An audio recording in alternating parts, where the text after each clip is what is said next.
अभी कुछ ऐसी बातें जो आपकी पकड़ में ना आई हों। हमने शुद्धि क्रियाओं में क्या क्या करते हैं, कैसे कैसे करते हैं, वो सब स्पष्ट बता चुके हैं। और मिट्टी पट्टी पेट पर जो लगाई जाती है वो सामान्य मिट्टी पट्टी होती है।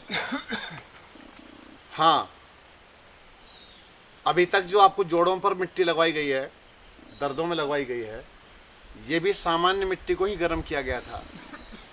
आप घर में जाकर के अलग से स्पेशल मिट्टी बना सकते हैं। इसके लिए मैं आपको सुझाव दे चुका हूँ। मिट्टी में क्या क्या मिलाना है? 2 चम्मच हल्दी, 1 चम्मच नमक और 50 ग्राम सरसों का तेल या तिल का तेल, इसको डाल करके कढ़ाई में डालें और इसको अच्छी तरह से पकाएं।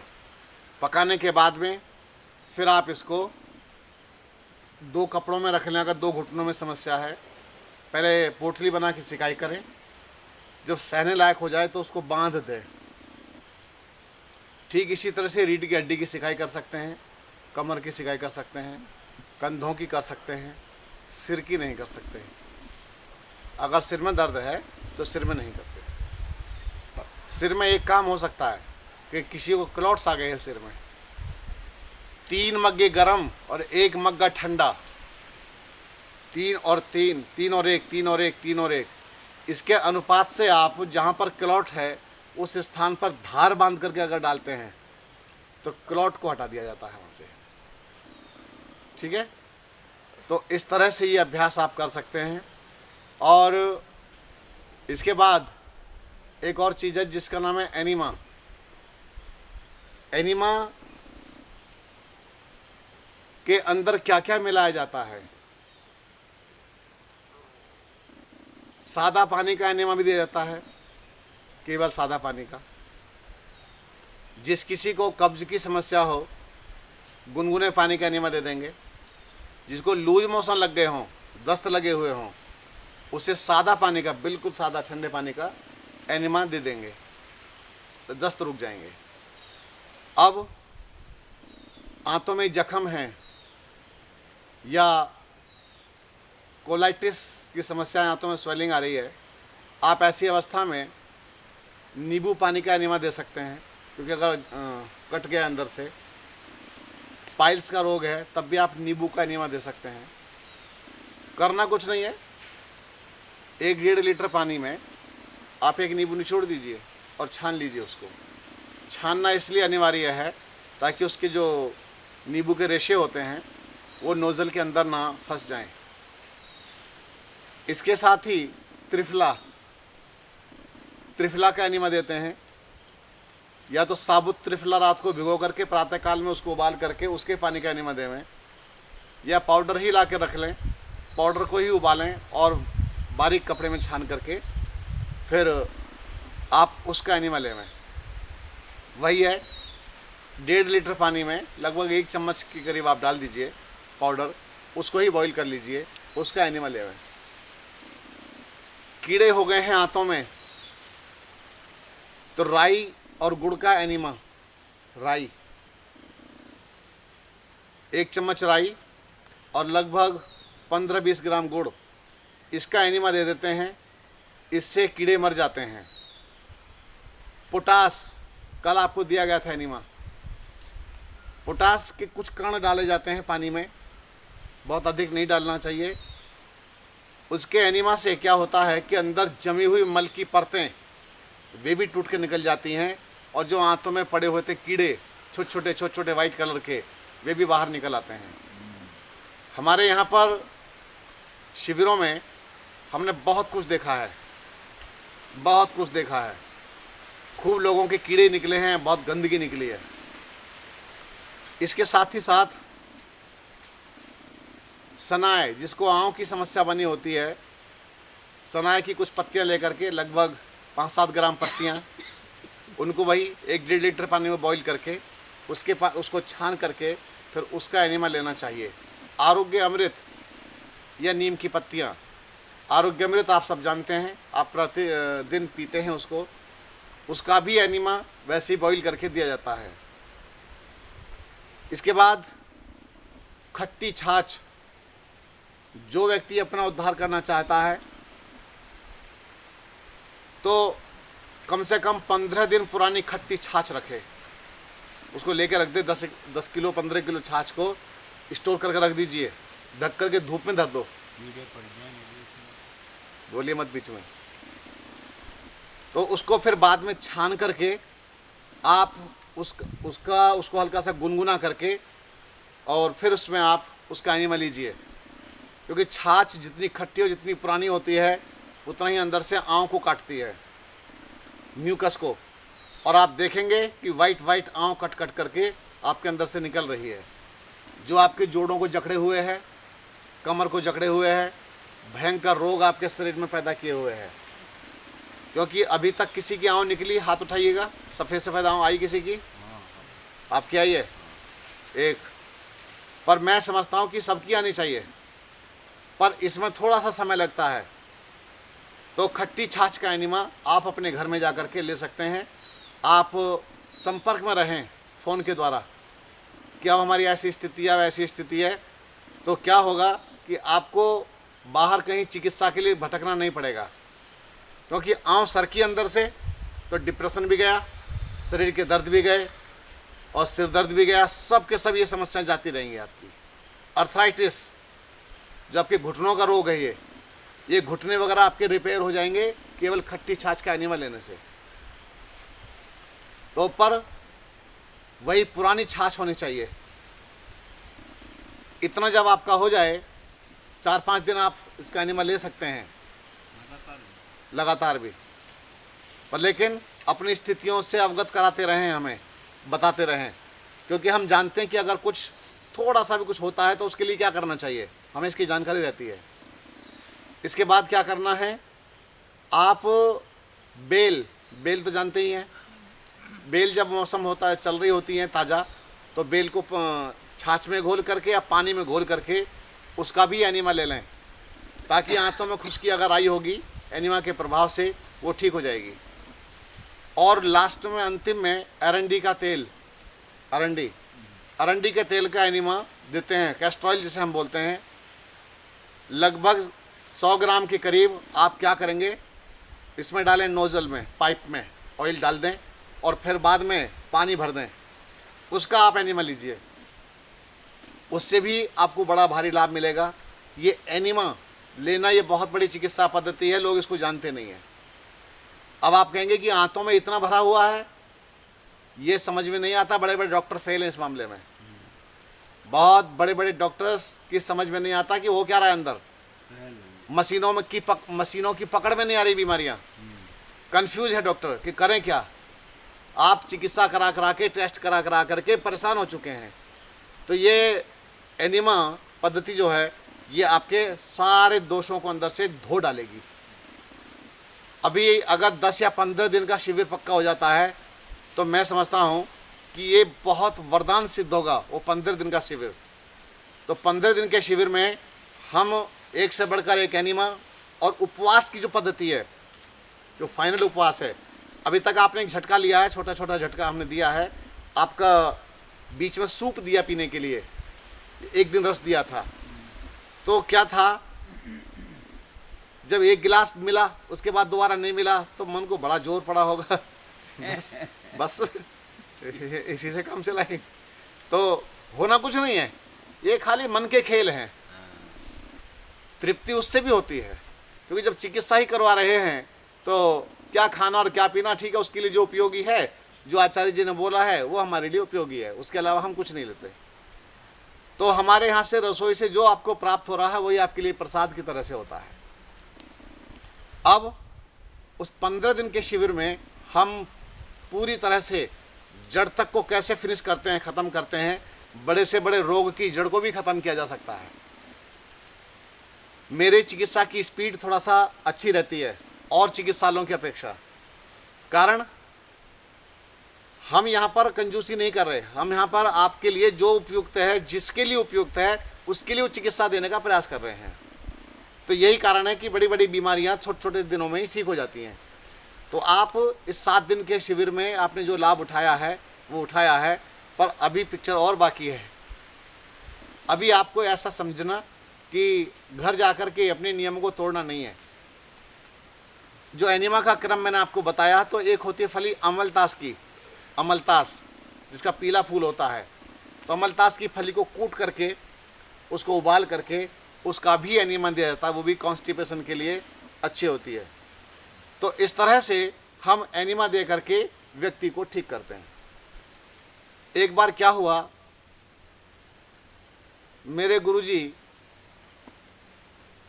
को बुलाया किसी भंडारे में, जाते नहीं थे पर लोगों ने आग्रह किया कि गुरुजी आप आ जाएंगे तो सबको अच्छा लगेगा। बोले चलो कोई बात नहीं, आ जाएंगे। और वहाँ क्या हुआ था, देसी घी का हलवा बना था। अब देसी घी का हलवा बना था, अच्छा गुरुजी प्रसाद लेंगे, अच्छा चलो थोड़ा सा ले लेते हैं। खाते नहीं थे, वो शौकीन नहीं थे, पर ले लिया। बड़ा स्वादिष्ट लगा, बड़ा अच्छा बनाया था, उसमें किशमिश वगैरह डाल करके। उसके बाद में एक बार फिर ले लिया। किसी ने दोबारा फिर और पूछा, अरे भाई बना तो बहुत अच्छा, ला चल दे ही दे। और वापस आश्रम आए। आश्रम आते आते ही कुबड़े हो गए। कुबड़े समझते हैं, आगे झुक गए। मैंने कहा गुरुजी क्या हुआ? अरे छोड़, उनको पता है कि मैं थोड़ा सा बहुत प्रसन्न रहता हूँ। मैंने कहा जी बता तो दो क्या हुआ? अरे बोले देख हलवे का प्रताप देख, हलवे ने कमर टेढ़ी कर दी। अब आप सोचते होंगे कि हलवा खाने से कमर टेढ़ी हो जाती है। जो व्यक्ति संयमित होता है वो जरा सी भी चीज़ों को एक्सेप्ट नहीं करेगा, थोड़ी भी चीज़ों को, ऐसी विपरीत चीज़ों को एक्सेप्ट नहीं करेगा। आप तो जहर खा ही रहे हैं, तो जहर खा रहे हैं तो उसकी आदत आपको पड़ी हुई है। आप अब पड़ी क्या, जबरदस्ती डाल रखी आदत, बेकार हुए हैं, शरीर तो खोखला पड़ा, बेकार है सबका। तो उसके बाद में मैं कहो हो ये तो हलवे की मेहरबानी है। समझ गया गुरुजी, क्यों खाया हलवा आपने? फिर बोले इसीलिए तो नहीं बता रहा था मैं ठीक है। मैं अब क्या करोगे? बोले करूँगा क्या, ला पानी लेके आ। गुनगुना पानी मंगाया, हलवा निकाला जी, तब भी ठीक ना हुए। उसके बाद उसी समय से उपवास शुरू कर दिया। और मैं समझता हूँ कि उन्होंने 6 दिन का उपवास किया पानी पर, पानी पर कुछ नहीं लिया, क्योंकि उसका जरा सा भी कण भी अगर रह गया होगा ना, वो भी उन्होंने साफ कर डाला। और 6ठे दिन जा करके वो एकदम सीधे हो गए। उपवास जो टेक्निक है, उपवास ये बहुत बड़ी टेक्निक है, बहुत बड़ी चिकित्सा पद्धति है। कभी अवसर मिले तो जो ये शिविर बड़े वाला हो तो इसको एक बार ज्वाइन अवश्य करना चाहिए, क्योंकि उसमें वो धुलाई का समय होगा, पूरा अंदर से उपवास का क्रम चलेगा। और अगर 15 दिन का हुआ तो मेरा पूरा निश्चय है कि 5 दिन का तो उपवास पानी पर करवाएंगे। मैं यहीं रहता हूँ मैं तो हर समय देख रेख के लिए, तो उसमें घबराने की आवश्यकता नहीं। कमजोरी भी आएगी, उसमें चक्कर भी आएंगे और बेचैनी भी होगी, उल्टियाँ भी लगेंगी, सारे काम होंगे। जो उखाड़ होना चाहिए अंदर से वो सब होगा। पर सहारे के लिए, साहस के लिए मैं आपके साथ ही हूँ। हर समय व्यक्ति को सहारा देता हूँ और छोड़ करके भागता भी नहीं हूँ कि डॉक्टर साहब का टाइम नहीं हुआ, अभी आए नहीं है, अभी राउंड पर आएंगे तब मिलेंगे। तो मैं तो आपके पास राउंड ही लगाता रहता हूँ हर समय, कभी भी मिलो 24 आवर्स। तो इस तरह से उसमें हम विशेष आपका ध्यान रखेंगे। तो ये एनीमा के बारे में और उपवास के बारे में मैंने थोड़ा सा आपको हिंट दिया है कि उपवास के द्वारा बड़ी से बड़ी बीमारियों को ठीक किया जा सकता है। असाध्य हमारे लिए कुछ नहीं है। एक किसी को मेरे पास में भेजा गया, उनके पिता लेकर के आए लड़की को, तो उसको हो गया कैंसर। और कैंसर जब हो गया, मैंने कहा ये तो आपको नहीं खाना चाहिए, नहीं खाना चाहिए। अब बोले बिना स्वाद के खाएगा क्या आदमी, तो कुछ तो स्वाद तो आना चाहिए। मैंने क्या, ऐसा करो तो स्वाद ही लो, थोड़े दिन स्वाद और ले लेना। तो ये जो स्वाद लेने की बीमारी है ना, ब्लड प्रेशर का रोगी भी ले रहा है, शुगर का रोगी भी ले रहा है, घुटने का रोगी भी ले रहा है। तुम स्वाद के चक्कर में पड़े हुए हो और स्वास्थ्य सारा का सारा गया। जो व्यक्ति स्वाद के पीछे पड़ता है उसका स्वास्थ्य कभी भी अच्छा नहीं रहता। मैं आपसे एक प्रश्न पूछता हूँ, चाय की जो शुरुआत आप लोगों ने की थी, क्यों कर ली थी, किस लिए की थी? और फिर क्या हुआ, उसकी आदत पड़ गई। आदत पड़ गई तो चाय ऐसी भगवान हो गई कि चाय के बिना आपका एक समय भी कटना मुश्किल है। चाय नहीं मिली, ओ हो, सिर में भारीपन आ गया, शरीर टूट रहा है। क्यों? गंदी आदत। तो ये आदत हमारी खराब हो गई है, जिसके कारण से हम आगे जी नहीं पा रहे हैं ढंग से, हमारा शरीर अंदर से खोखला हो गया है। तो ऐसी किसी भी तरह की बच्चों को, जो हमारे बच्चे हैं घरों में, मैं आपको बताता हूँ कि इनकी जो पीढ़ी आगे आएंगी, ये लंबी जीने वाली नहीं आएंगी, ये स्वस्थ रहने वाली पीढ़ी पैदा नहीं होगी। क्यों? आज इन बच्चों की आदतें इतनी ख़राब हैं, इनको देर तक तो सोने को चाहिए, इनको 8, 9, 10 बजे तक ये सोते रहते हैं, पड़े रहते हैं, और उसके बाद में बेकार सा मुंह लेकर के उठते हैं, फिर ब्रश करते हैं, उसके बाद पूरे दिन सुस्ती रहती है उनके दिमाग पर, और घर का काम करने को तैयार नहीं। माँ एक काम के लिए भी कह दे तो उनको मुश्किल हो जाती है, और कुछ भी फिजिकल एक्सरसाइज करने को तैयार नहीं। और खाने के लिए इतने चटोरे हैं, इनको फास्ट फूड चाहिए, इनको कोल्ड ड्रिंक चाहिए, इनको चॉकलेट चाहिए, इनको पार्टीज चाहिए, इनको केक चाहिए, तरह तरह के, एक से बढ़कर एक महंगे केक चाहिए। क्या जिंदगी दे रहे बच्चों को? खत्म। आप सोचते हैं कि इनका लाड़ प्यार में आप जो इनको खिला पिला रहे हैं, इनका जीवन बढ़िया बनने वाला है। बिल्कुल गलत। ये फंस चुके हैं बुरी तरह से, इनको पता ही नहीं है। ये जो बच्चे नखरे दिखाने वाले हैं ना, नखरे का अर्थ जानते क्या होता है? संधि कर लो, ना खरे, जो खरे नहीं है। ये खरे नहीं होते ना लोग, वही नखरे करते हैं। जो खरा व्यक्ति है कभी नखरा नहीं करेगा। क्यों मुनि जी? एकदम खरा, वो नखरा करेगा? अरे नहीं करेगा नखरा। वो तो ऊंची आवाज भी नहीं निकालता, शांत चित्त से और बढ़िया मजे से जिंदगी जीता, संयमित जीवन जीता है। तो इसलिए नखरे नहीं करना, तो खरे बन करके रहना, तो अपने जीवन को बढ़िया बना करके रखना है। तो बच्चों को गंदी आदतें जो पड़ी है उनको हटाइए। जो इनको चाउमीन खाने की आदत पड़ गई है उनको हटाइए। जो गलत आदतें हैं ये सब जब तक इनके नहीं हटेंगी, मुझे नहीं लगता कि इनका भविष्य कभी सुधर पाएगा। एक महिला ट्रेन में जा रही थी और मैं सामने बैठा हुआ था, छोटा सा बच्चा इतना सा, उसके मुंह पे कोका कोला लगा रही है ना, उसका पति भी बैठा साथ में। फिर देखो कैसे मुंह बनाता है, कैसे मुंह बनाता है ना, कैसे मुंह बना रहा है, कैसे खुश हो रहे हैं।